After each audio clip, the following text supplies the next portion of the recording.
You're wearing linen wrapped around your body. A flat papyrus basket hat shields your face from the sun. The sky is a vast, cloudless dome. You squint up at it, feeling strangely dwarfed. Soon, the sun will rise over the river, sending a sliver of light slicing between the tall papyrus plants. It's the second year of his 66-year reign. Ramses is 30 years old and has fathered at least 100 children. He's probably sired more, but no one knows for sure because the records are incomplete. Ramses loves two things above all others: sex and food. He's tall and handsome, with a severe expression and a predilection for wearing elaborate wigs. He likes to keep his court entertained. What's your job? To feed the pharaoh, his courtiers, servants, advisors, laborers, soldiers, prostitutes, musicians, acrobats, dancers, priests, and anyone else who wanders into the palace hungry. Fortunately, you have a budget and plenty of staff to help you pull off the feasts Ramses demands. Every morning, you and your assistants inspect the stores of grain, fruit, vegetables, and meat.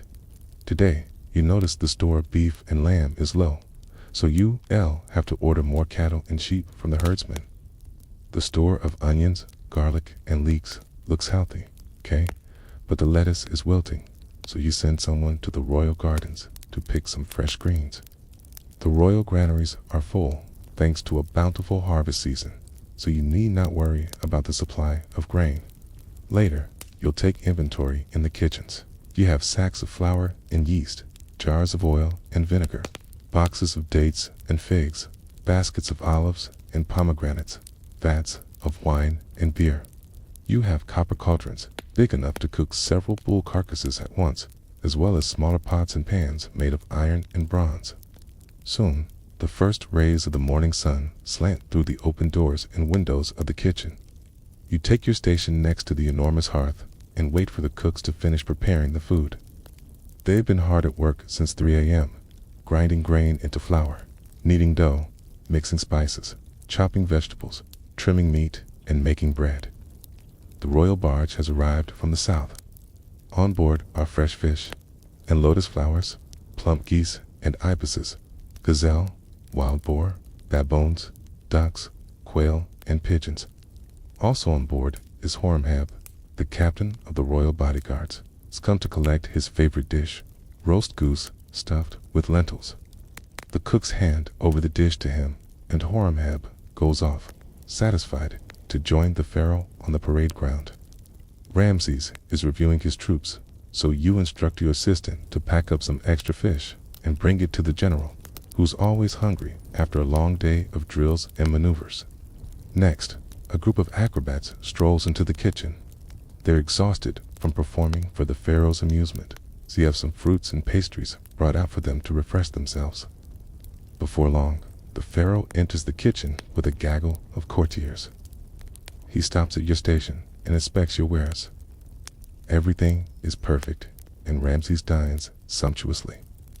He takes his time and enjoys the flavors, textures, and aromas of each dish. He holds court while he eats, so there's a lot of animated conversation going on around you. Now and again, Ramses throws back his head and laughs, a sound like rocks tumbling down a hillside. The meal lasts several hours, and when it's finished, the pharaoh and his courtiers depart for the temple. You watch them go, and when they're out of earshot, you turn to your assistant and say, "Quick, bring me some bread and fish. I haven't eaten yet." The assistant grins. "Of course, my lord. I knew you were too good for all this fancy stuff. When that happens, you'll start your day's work. Today is like every other day, filled with the rhythms of flooding, planting, weeding, harvesting, cooking. It's lived to farm the soil, made fertile by the Nile, and the Nile is a demanding mistress. She gives life, but she also takes it, as she did last year when her waters rose too high and drowned your fields. Each year, there's the fear of the rising water, the hope for rain, and the certainty of scorching sun. If you have children, they'll be working alongside you soon, their small hands plucking weeds or guiding small boats laden with reeds. Your life is hard, yet not without beauty. Sometimes you catch fish with your bare hands.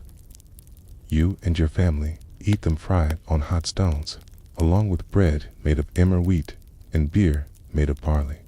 After eating, you might sit on a mat and watch a cobra-tooth necklace dance in the center of a lion-headed goddess figurine. It's a protective charm against evil spirits. One night, you might watch a traveling performer juggle flaming torches. He does tricks with a long stick, keeping 3 balls aloft, while singing tales of daring adventures, mythical monsters, and faraway lands. With each passing season, you grow older, but your duties stay the same. In the 14th century BCE, this is your life, an ordinary Egyptian's life. Yours might be one of the few mentioned in the records of nobles and kings, but just as likely, yours is a face in the crowd, unknown and unknowable to history. Now, if you were to ask outsiders about Egypt at the time, they would tell you stories about the pharaohs. The word pharaoh comes from a title given to any of the rulers of ancient Egypt, and all of the ones that came before him bore titles like son of Ra, living embodiment of Horus, and great of praises.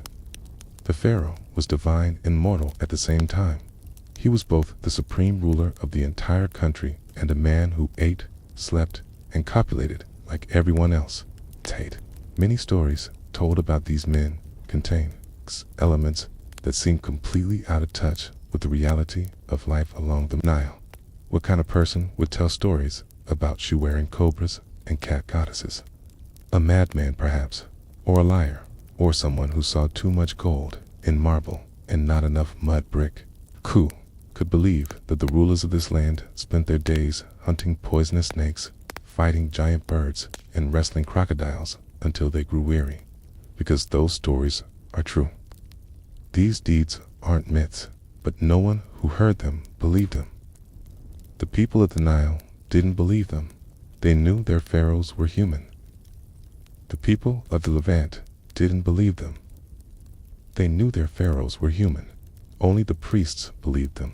But thousands of years, Egyptians had worshipped a pantheon of animal-headed deities. But by the 14th century BCE, gods like Anubis, Bastet, and Thoth were mere echoes of past beliefs. Most Egyptians worshipped Ra, the sun god, and saw him everywhere. In the sunrise, in the stars, in the pharaoh himself, who was Ra's vessel on earth. But what do you know of the ancient Egyptians' beliefs? Probably not much more than their religion was polytheistic. The time of Akhenaten, however, the priests were busy inventing new gods and discarding old ones. Amenhotep IV changed his name to Akhenaten and moved the empire's capital city from Thebes to Amarna. He then declared that Aten, a form of Ra, was the one true god, and began to build temples across the empire in his image. As a result, the traditional gods and the people who worshipped them became very unpopular. It was dangerous to be a priest during this period. Akhenaten continued to worship Aten after he died, and his successor returned the capital to Thebes and reintroduced the old gods. The people breathed a sigh of relief. But that relief would have been short-lived, because Akhenat's successor was none other than the heretic pharaoh's son, Smenkhare. But Smenkhare wasn't the only heretic pharaoh's son. His younger brother, Tutankhamun, is famous today for being the boy king whose tomb was discovered in the 20th century. Of course, if you're watching this show, you probably already know that. But imagine, if you can, that you are an ordinary person living in Egypt during the late Bronze Age. Would you have known anything about Tutankhamun's tomb? No, you wouldn't. In fact, you probably wouldn't have known about any pharaoh's tomb. That's because the Valley of the Kings, where the pharaohs were buried, was a secret. Royal burials were carefully hidden from the public. After Akhenaten died, Smenkhare took the throne and ushered in a new era of religious tolerance. Priests of all stripes were free to worship whoever they pleased, as long as they threw their lot in with Smenkhare's new religion. Not surprisingly, many priests resisted this policy, but they couldn't stop the young pharaoh. Smenkhare was determined to chart his own course. He helped set up a temple dedicated to Amen and Ra, thereby appeasing the traditionalists, but also built new temples to Aten. On his steely and strangely girlish features, he wore a large crown that symbolized his divine right to rule. But he dressed in simple linen and sandals instead of the usual fine clothes and showy jewelry. Once a month, he walked barefoot to the great temple of Karnak and met secretly with the commoners and priests, talking to them about philosophy and religion. He wanted to be known as a good and pious pharaoh, but his greatest desire was to be remembered as a great king. Fortunately for Smenkhare, his reign lasted less than a decade. During his short time on the throne, he waged war against the Hittites and quarreled with neighboring rulers. Though he was never defeated in battle, he didn't win any either. Like his father, Smenkhare left behind a legacy of religious reform. But unlike his father, he accomplished very little else. The royal court still whispered rumors about a curse that doomed the pharaoh's sons. Maybe the curse was real, and maybe it wasn't. All we know for sure is that 2 pharaohs were born after Smenkhare, and both died before they turned 20. And now, here we are. You're the newly appointed head chef to the royal kitchen of Pharaoh Ramses II. I hope you enjoyed that episode. Join us next time when we visit the fabled city of Ugarit. Ancient Egypt is a civilization most famous for its rulers. From the regal Narmer to the boy king Tut, we know their names and stories. We've heard their deeds since childhood. Yet those great pharaohs were only able to accomplish their legendary feats due to one critical fact. For 3,000 years straight, millions of ordinary people just got up every day and did their jobs. And to understand ancient Egypt, we need to look beyond the pharaohs and focus on the lives of these everyday people. If you're lucky, you might have a new plow this season, but most likely you'll be using a wooden one drawn by oxen. Slavery existed in ancient Egypt, but it wasn't common for farmers to be enslaved. In fact, the vast majority of people in ancient Egypt were free, although there was some restrictions based on social class. It's around noon, and you and the others stop to rest. Now, the midday heat hangs heavy in the air, and the sun beats down relentlessly. While resting, you might chat with your fellow workers, share stories or news, and sometimes you might hear music floating in from a neighboring village. You start with a jolt. Was it real or a dream? What did it mean? Why won't the great god Ra grant you a vision of plenty? Visions and dreams held immense importance in ancient Egypt. The Egyptians believed that the gods often communicated with humans through dreams and visions, which were considered messages from the divine realm. Priests and individuals seeking divine guidance would interpret these visions and dreams as a way to gain insight into the will of the gods. Dreams were recorded in detail and analyzed for their symbolism and meaning. For example, a dream of a pharaoh might symbolize stability and prosperity, while a dream of a crocodile could foretell danger or death. These interpretations were used to inform important decisions regarding agriculture, trade, and even warfare. The sound of flutes and drums make you miss the festivities you can't attend. It's another day in ancient Egypt, and there's work to be done. Thanks for watching. Do you think you would have liked life in ancient Egypt? Comment below. And as always, thanks for watching. In ancient Egypt, music played a vital role in daily life. People enjoyed listening to music while working, celebrating, and relaxing. Musicians performed at festivals, funerals, and other important events. They used instruments like harps, lyres, flutes, and drums to create lively tunes and solemn dirges.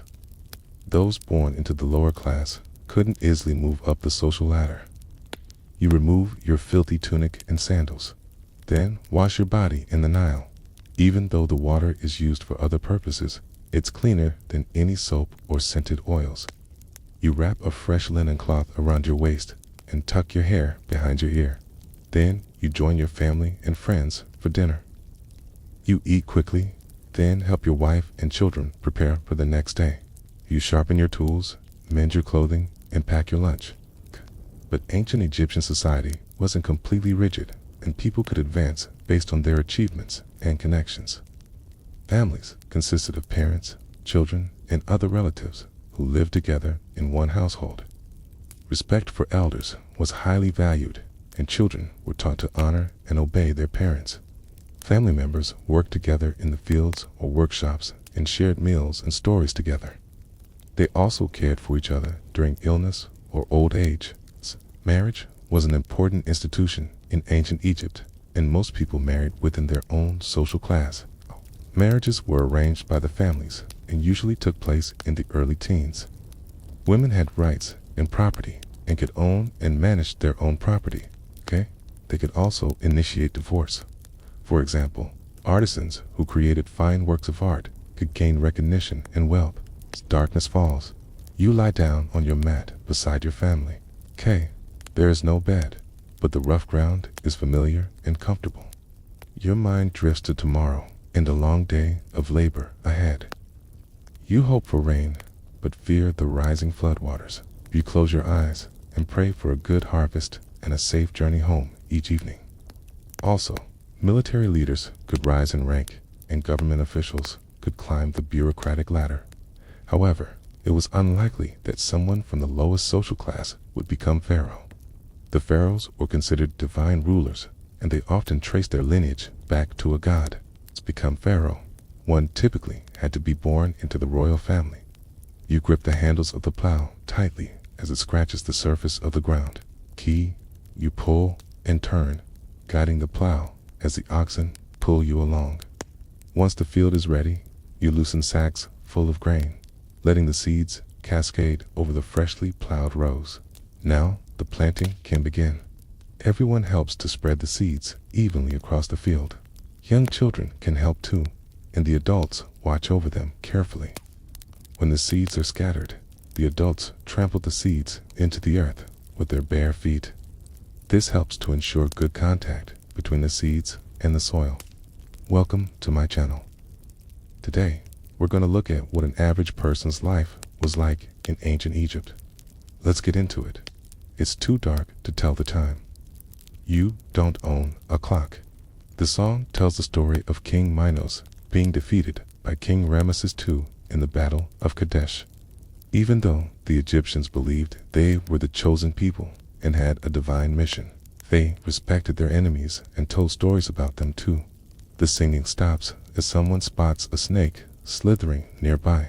You quickly abandon your tools and leave the field to avoid the dangerous creature. Snakes were associated with evil magic and were generally seen as harmful. The Egyptians kept a close watch out for snakes and other dangerous animals, including scorpions and poisonous insects. In fact, you don't own anything besides the simple clothes on your back, so you rise when the sun begins to peak above the horizon.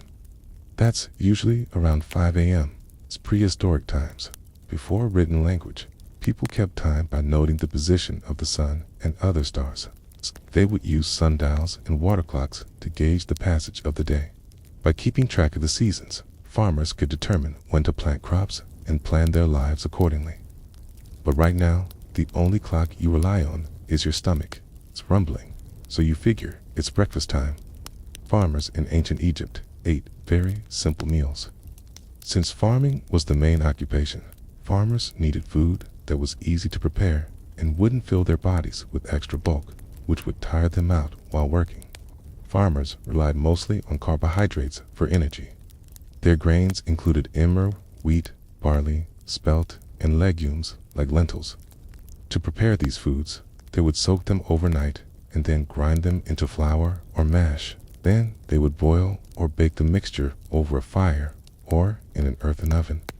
Meals like these didn't require much skill or preparation time, so they were common among many different classes. A typical breakfast would consist of coarse bread dipped in beer, which would have been soupy and slightly fermented. Beer was also more sanitary than water, so everyone drank it too. After breakfast, you head to the field. It's been 2 months since the inundation, and the water is still covering some areas of the fields. It's important to note that Egyptian farmers weren't slaves. As you work, you sing songs to entertain yourselves and pass the time. One worker sings, and the rest answer in harmony. You return to your tools and continue seeding until the sun reaches its highest point in the sky. As the sun begins its descent, you head back to your village. In ancient Egypt, family played a vital role in society. With the preparations complete, you say your prayers to Ra, the sun god, and ask for his blessings for the next day. You sleep fitfully, plagued by dreams of the lean, hungry cows from your latest vision. The sun creeps above the horizon, and you are already awake. And now you have walked where few have walked, along the banks of the Nile, where farmers rose each day with the flood, and tilled the same stubborn earth their ancestors once worked, through the sun-drenched corridors of Akhenaten, where a lonely pharaoh worshipped the light itself.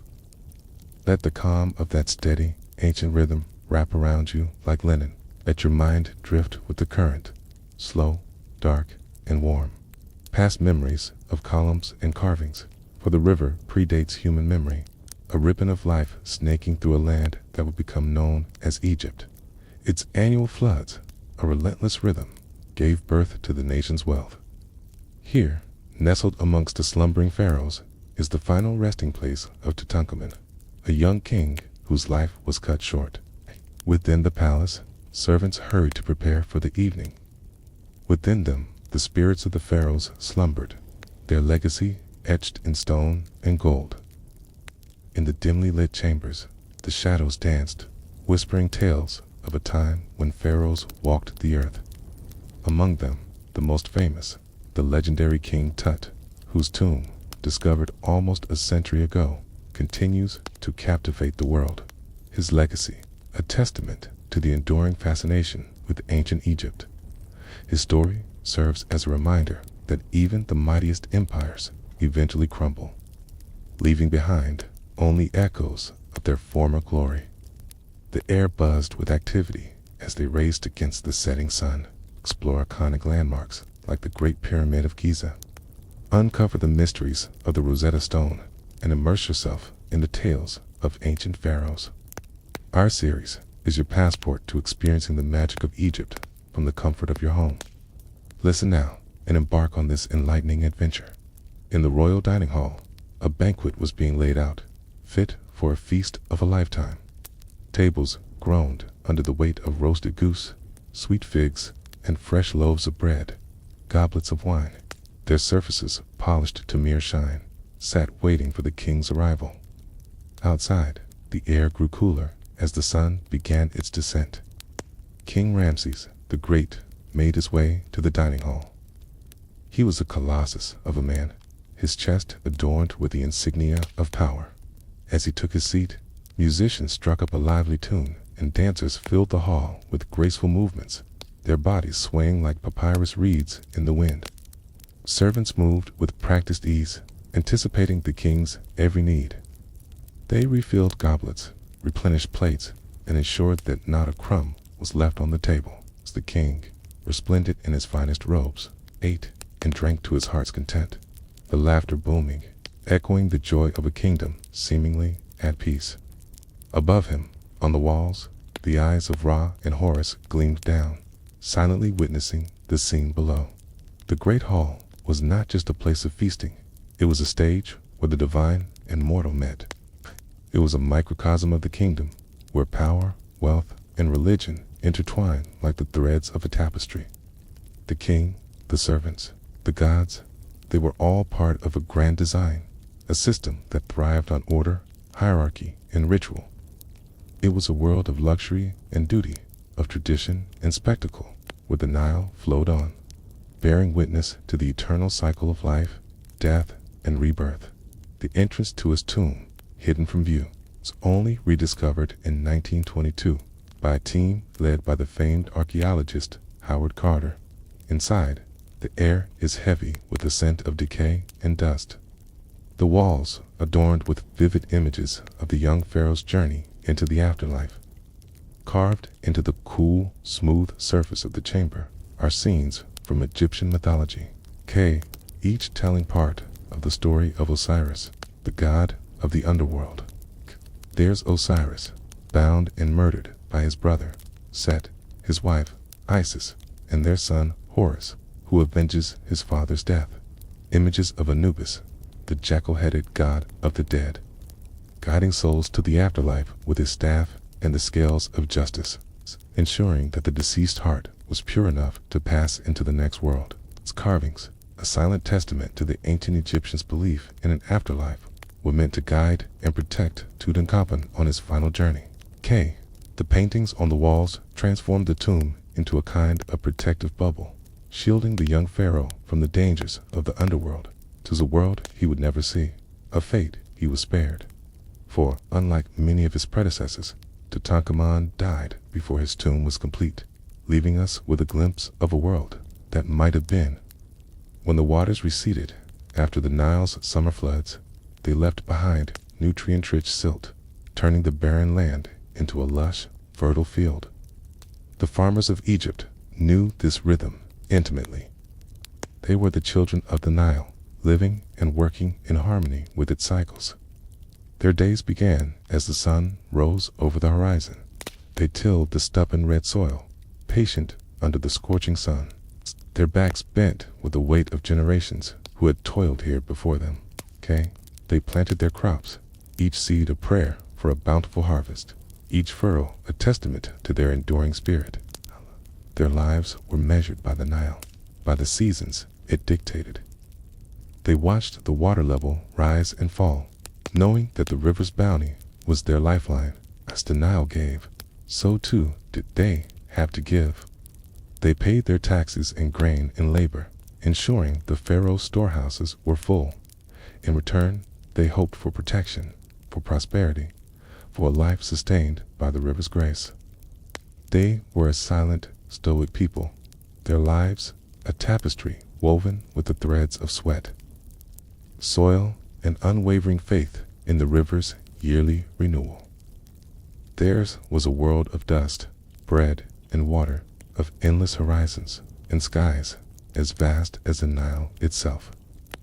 Past the hum of distant hymns, past the flicker of oil lamps in a palace you've never seen. From the fields to the palaces, whispers carried tales of a new pharaoh, Akhenaten, whose heart beat to the tune of a different drum. He had come to power with a vision, a radical idea to turn the many-headed pantheon of gods into one, to replace the old ways with a new religion centered around the Aten, the sun disk. It was a revolution as audacious as the river's annual rebirth. As the sun climbed higher in the sky, casting long shadows across the land, the people of Akhenaten gathered in the great, hypostyle hall. The air thrummed with anticipation as they awaited the arrival of their heretical king. When he entered, the hall fell silent. Akhenaten, slender and effeminate, his head crowned with a sun disk, stood bathed in sunlight streaming through the open roof. His eyes, dark pools of intensity, swept over the crowd. "I bring you peace," he proclaimed, his voice echoing through the silent hall. "Peace from the many gods. Only the Aten, the sun disk, is worthy of worship." His words hung in the air, challenging the deeply ingrained beliefs of a nation. As the sun dipped below the horizon, painting the sky in hues of orange and purple, the people of Amarna watched in awe as their pharaoh led the evening procession. Chariots, decked with flowers, pulled by teams of sleek horses, followed by lit candelabras, creating an ethereal glow amidst the desert sands. In the forefront, Akhenaten, his blue-hued skin glowing in the torchlight, moved with an otherworldly grace. Beside him, Nefertiti, his regal wife, her beauty, a beacon in the gathering dusk, seemed to embody the very essence of the sun. Their steps echoed the heartbeat of the new religion, a steady drum roll that resonated with the rhythm of the eternal sun. You are no longer walking. You are floating, held in time, held in sleep, safe and far, far from the heat and dust of the day. Good night, down into the deep, dry stillness of Tutankhamun's tomb, where shadows and silence have held secrets for millennia. And now, to continue that journey, I'm thrilled to share an audio experience that will transport you back in time. Join me as I guide you through the heart of ancient Egypt, where the mighty river Nile has been the cradle of civilization for over 5,000 years. You will explore iconic sites like the Great Pyramids of Giza and the Valley of the Kings. But you'll also discover lesser-known secrets that bring this ancient world to life. Our professional actors will immerse you in the sights, sounds, and stories of ancient Egypt. Experience the bustling marketplace of Thebes, the grandeur of King Tut's tomb, and the vibrant festivals that celebrated the gods of the Nile. With every step, you'll uncover the mysteries, myths, and magic that have captivated the world for centuries. Are you ready to embark on this extraordinary adventure? Let the spirit of ancient Egypt envelop you. And finally, into the perfumed halls of power, where Ramses the Great dined beneath the watchful eyes of gods and men. Each place, each story, a fragment of something larger, something ancient and slow-moving, like the river itself. We often picture history as battles and kings, pyramids and prophecy. But more often, it is repetition, dust, bread, waiting for the flood. A world where time is marked not by minutes, but by the rising of the sun, the planting of seed, the rhythm of footsteps across stone floors. And through it all, the Nile flows. It flowed before Tutankhamun drew breath. It flowed as Akhenaten raised his hands to Aten. It flowed as Ramses lifted his cup, and as the last farmer of the season scraped earth from his sandals at dusk. And it flows still, so let it carry you now. This week, we brought you a special mini-series exploring ancient Egypt. There was never a moment when the Nile did not flow. That much we know. But even as the farmers toiled, news of change rippled through the kingdom like the wind across the desert sands. Deep within the labyrinthine passages of the Valley of the Kings lies a tomb untouched by the passage of time. The midday sun beat down on the city of Thebes, turning the white limestone walls to shimmering mirages. And then there were the tombs, silent testimonies to a world gone by. If you're fascinated by the rich history and vibrant culture of Egypt, don't miss our special mini-series, where we take you on a captivating journey through time. If you think eating McDonald's every day for 30 days is insane, try eating McDonald's every day for 3,000 years. Welcome to my channel. Today, we're re-exploring what the new McDonald's menu would look like if it stuck around since the time of the pharaohs. Now, we know he eats well today. McDonald's proudly serves premium ingredients. But how did they fare in the Bronze Age? Well, first, let's check the McChicken. What better way to commemorate the reign of Ramses II than the pharaoh fries? Why not a refreshing McFlurry? Dairy is plentiful in ancient Egypt, thanks to the many cows, goats, and sheep raised throughout the kingdom.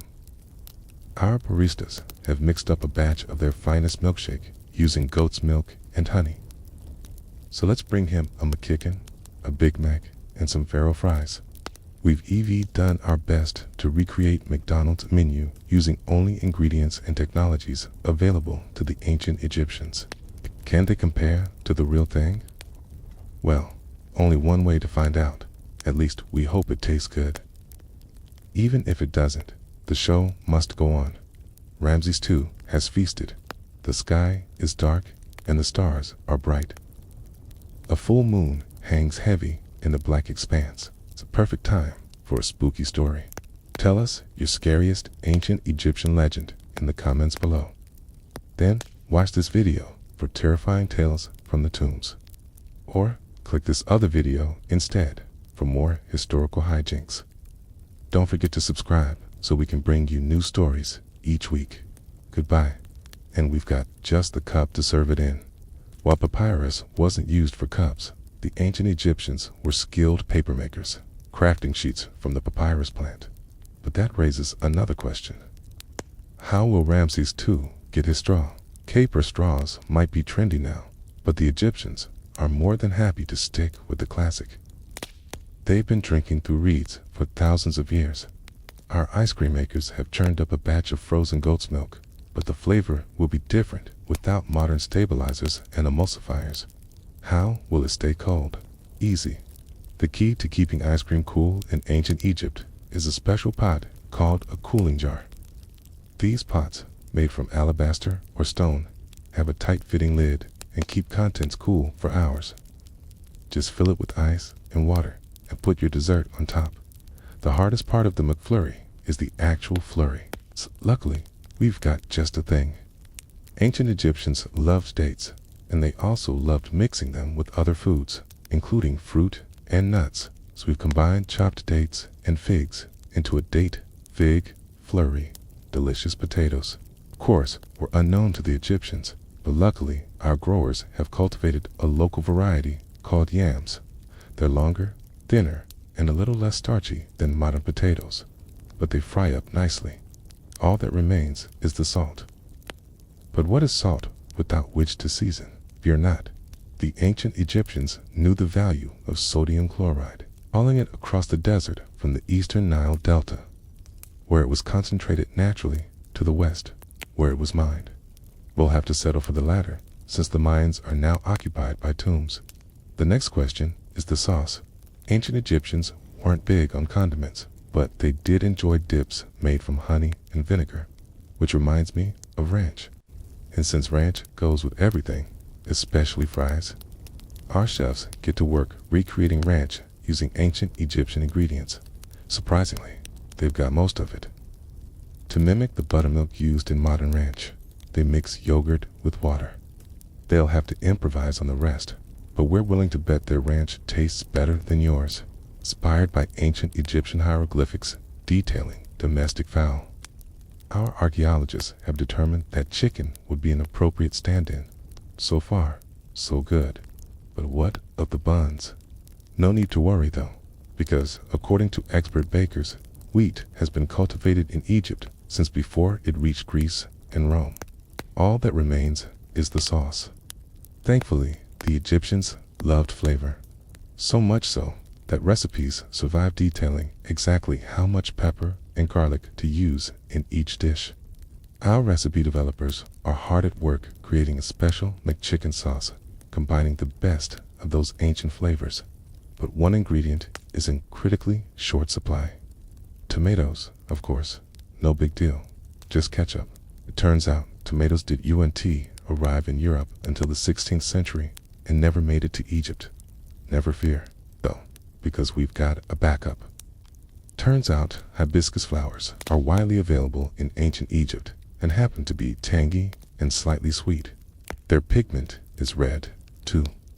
Hibiscus, it is.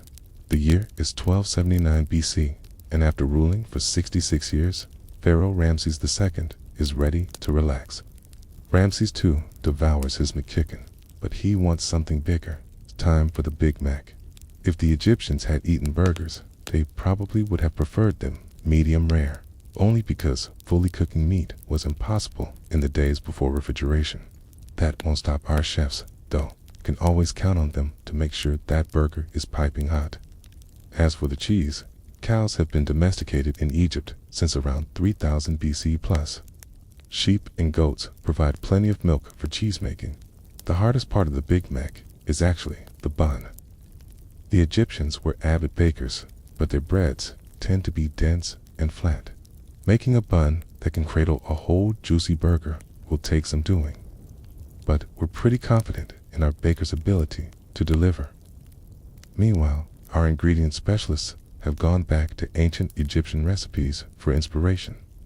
While the Egyptians wouldn't have had pickles, they would have enjoyed onions, garlic, leeks, and other pungent vegetables, plus capers, dates, and figs. What's missing? Ah, yes, the sauce. Turns out the secret sauce recipe has been lost to time. But we've recreated the closest thing we could get, using dates, vinegar, spices, and other ingredients found in ancient Egyptian kitchens. But one question remains. Does it taste like the real thing? Only one way to find out. Ramses II finishes his Big Mac and relaxes for a while, but soon it's time for a snack. Ramses II is stuffed. He can't eat another bite of food, but that doesn't mean he won't drink. Ramses II is getting thirsty. His throat is dry from all that ice cream, and he needs something sweet. Let's bring him a McFlurry shake. The sun is setting over the western desert, and Ramses II is ready for dinner. The discovery of Tutankhamun's tomb in 1922 captivated the world. The opening lines of the Times on November 7th read, "Egyptologists are convinced they have discovered the tomb of the famous child pharaoh Tutankhamun, who died in 1323 BC after a brief 9-year reign. In 1907, he explored the Valley of the Kings and identified several tombs, earning a reputation as an expert on royal burials, but financial stability remained elusive. He struggled to make ends meet, subsisting on a modest income and struggling to maintain his position in the field. That led him to take on Lord Carnarvon as his patron. What happened to the mask that had rested on Tutankhamun's face for thousands of years? Who has seen the boy king's mummy, and why was it hidden from public view? The answers lay buried in the corridors of the British Museum. The discovery was indeed a significant moment in Egyptology, but can we say the same about its discoverer? Upon entering the tomb, Howard Carter and Lord Carnarvon noticed a narrow passage concealed behind a false wall. Historical records indicate that he suffered from a club foot, possibly due to oxygen deprivation during birth. It's hidden behind a false wall. It had remained undiscovered for centuries. Inside, they found the mummified remains of 2 young females, believed to be the king's half-sisters. After discovering the tomb, Howard Carter became ill and soon learned he had contracted malaria. Here, where the air grows thin and the whispers of eternity linger, you'll find stories that challenge the boundaries of time and understanding. Join me on this journey where myths become reality and legends come to life. For in this realm of shadows, anything is possible. Despite his illness, he continued to work, exploring the area and uncovering more artifacts. He managed to identify 4 more tombs, bringing to light many secrets of the past.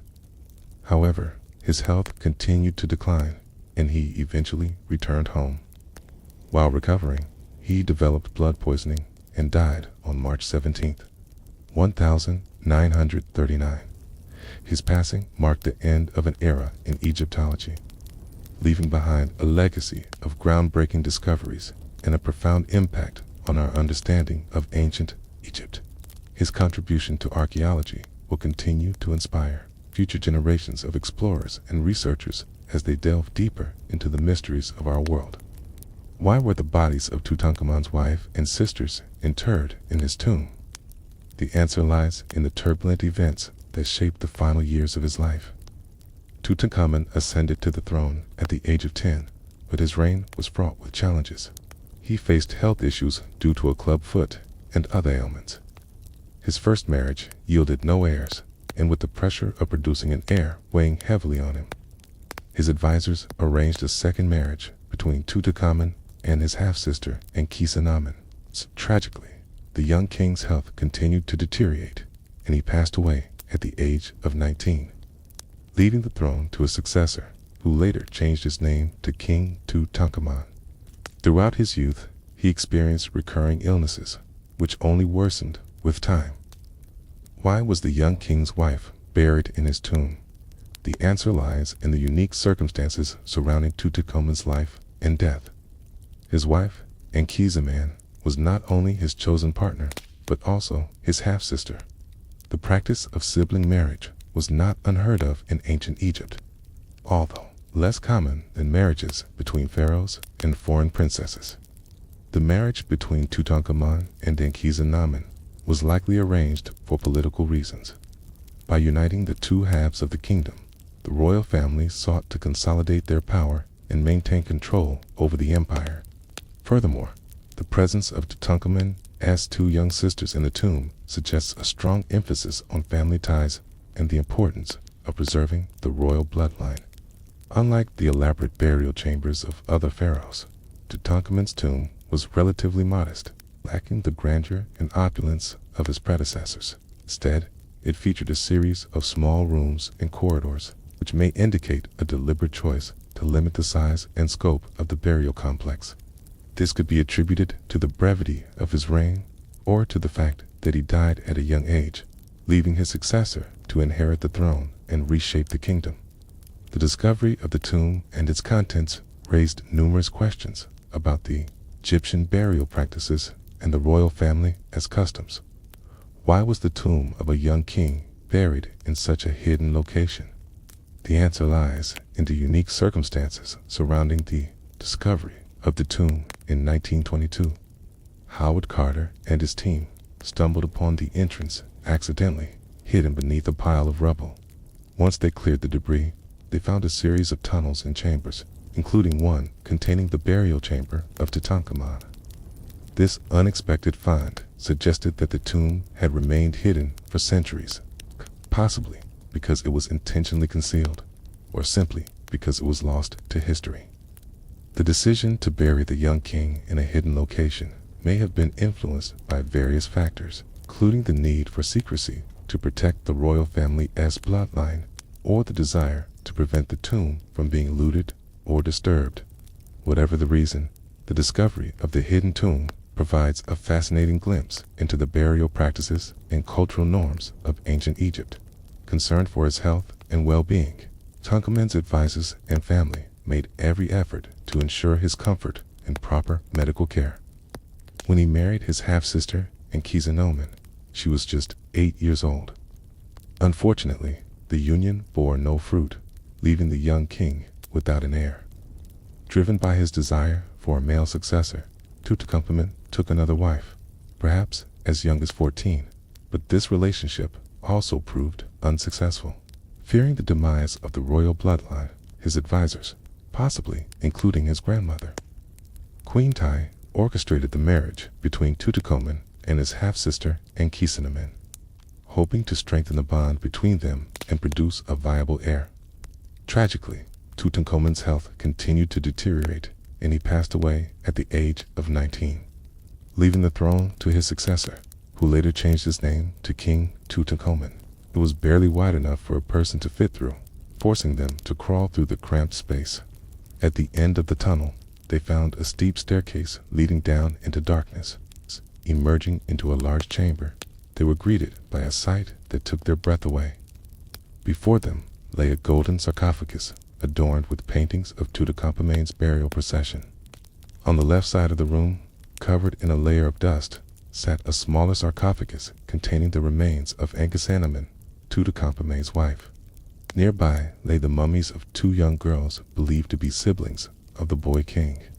The presence of multiple mummies in the tomb raised questions.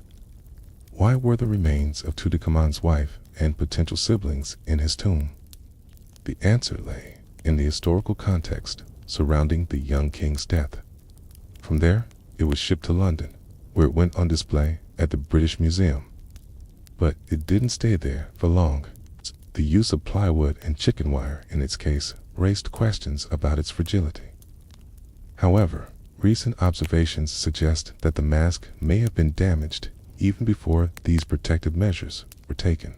Examination revealed a web of fine cracks covering the entire surface, some extending to the outer layer. The impact of the transportation on this fragile relic remains unclear. In 1924, worried about potential damage in seeking to protect the artifact, the museum authorities moved the mask to the basement, sealing it away from the public eye. Valis, the keeper of Egyptian and Assyrian antiquities at the British Museum, believed that displaying the mask in room 4 provided ample opportunity for viewing while ensuring its safety. Another reason for keeping the mask out of sight was to prevent damage from handling and potential vandalism. Over the years, the mask had been handled numerous times, each touch potentially causing harm to the delicate artifact. Concerns about vandalism were heightened after an incident in 1963 when a visitor scribbled on the mask with a ballpoint pen. Restricting public access to the mask helped preserve its historical integrity, shielding it from further potential damage. There it remained until 1967, when it resurfaced, displayed alongside the Rosetta Stone and Elgin marbles in room 4 of the British Museum. The decision to move the mask to room 4 was motivated by security concerns rather than curatorial intent. At the time, the mask was insured for £2 million, reflecting its immense value. This was done to safeguard the priceless artifact from theft and preserve it for future generations. Enter amateur archaeologist Howard Carter, a man driven by obsession, overshadowed by reputation, and haunted by tragedy. After studying ancient languages and working as an inspector in the Egyptian Antiquities Service, Carter turned freelance, searching for relics of the past without official support. In October 1922, after 5 years of fruitless searching, Carter decided to return to the Valley of the Kings, working on the north side of the hill. Hoping to avoid the crowds, he noticed a series of shallow pits. Something seemed to miss. They entered the chamber together, with Carter leading the way. As the beam of his lamp hit the wall opposite the entrance, both men gasped. Before them stood a series of exquisitely painted reliefs depicting the burial of Tutankhamun.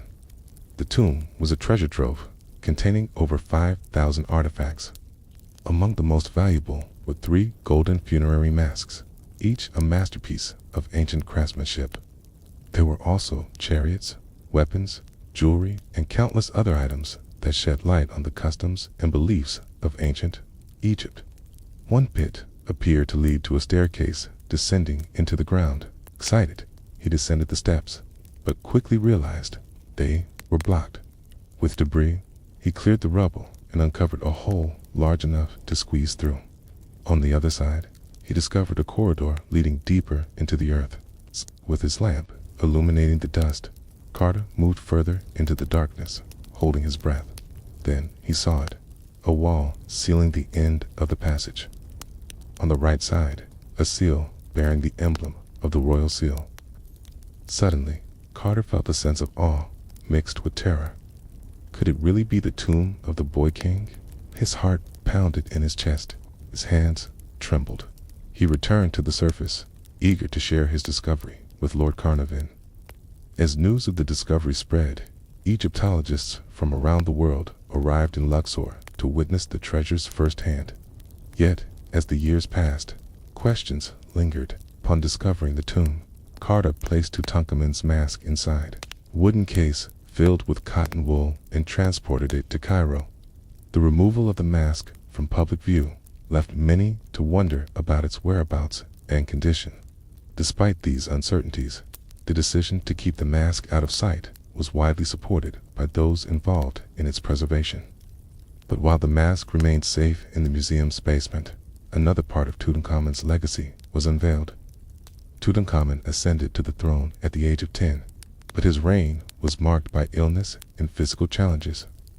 As archaeologists delved deeper into the tomb, they encountered another perplexing puzzle. Beneath the burial chamber lay a secret room. With the discovery of the secret room, questions arose regarding the burial practices of the era and the relationships within the royal family. Yet, amidst this discovery, there was a tragic cost. So, let the last rays of daylight fade into memory, slip into the stillness of shadows, where the eternal flame flickers. Luxurious fabrics brushed against the skin, leaving trails of warmth in their wake. Around them, tales spun like silk, rich and winding, punctuated by bursts of laughter and sip of spiced wine.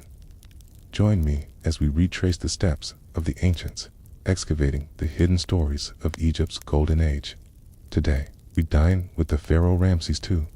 Together, we'll uncover the rituals of an opulent feast, exploring how ancient rulers used food, entertainment. The walls were adorned with scenes from the pharaoh's victories, each brushstroke narrating tales of valor and conquest.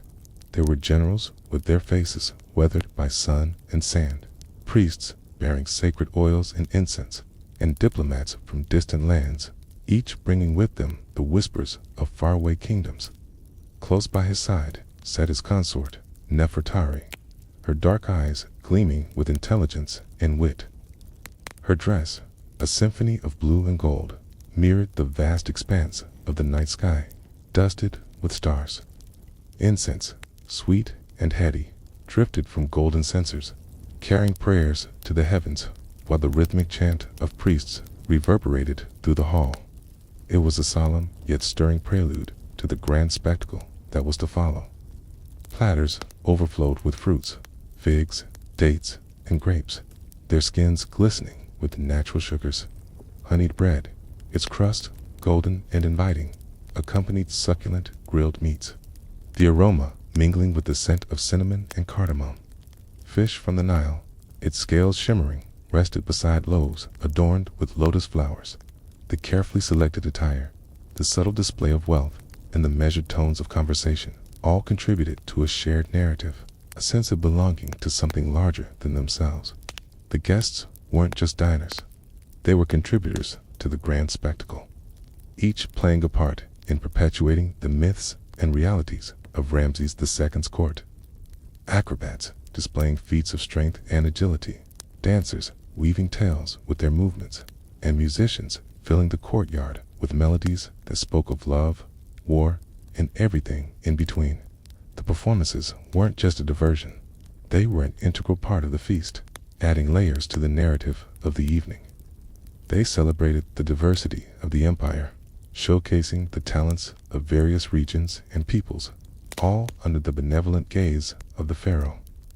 The feast was a testament to Egypt's fertility, a visual and culinary poem that glorified the pharaoh's domain. The laughter never bordered on the boisterous, the music never drowned out conversation, and the dancing never veered into the obscene. The day had been long, the events of the evening etched in his memory.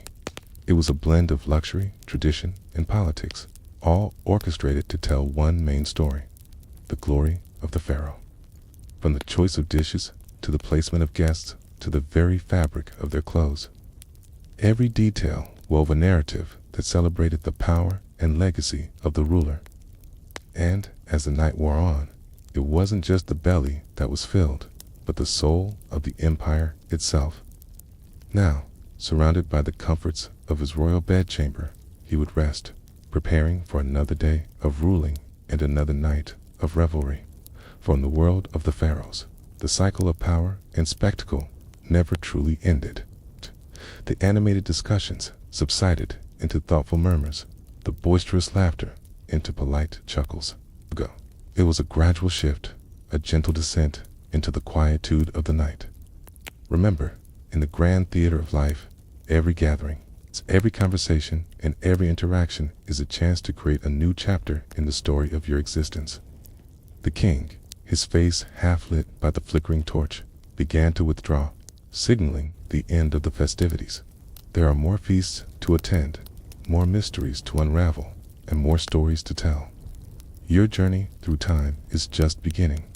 His departure was not abrupt, but his actions held a quiet authority that commanded attention. As he rose, so did the rest of the court, each movement mirroring his own. There was a clear understanding that they were in the presence of the divine right, the pharaoh, and that every action reflected not just on them, but on the entire court. These intimate moments, though rare, were cherished, offering a glimpse into the man behind the icon. They were a reminder that despite the trappings of power, he, too, was subject to the whims of fate, the pangs of loss, and the joys of fatherhood. The leftovers were distributed among the guests, a custom that symbolized sharing and remembrance.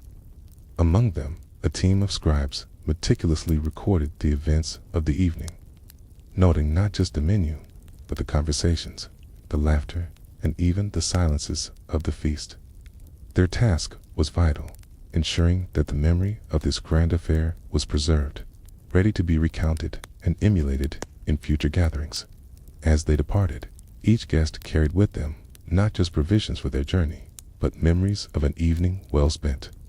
The courtyard, once echoing with laughter, now hushed in respect, saw the pharaoh escorting his guests to their chariots and barges, a final display of courtesy before bidding them good night.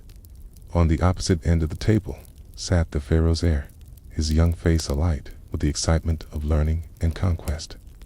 The pharaoh, mindful of both indulgence and propriety, ensured that no one went hungry, yet no one overindulged either.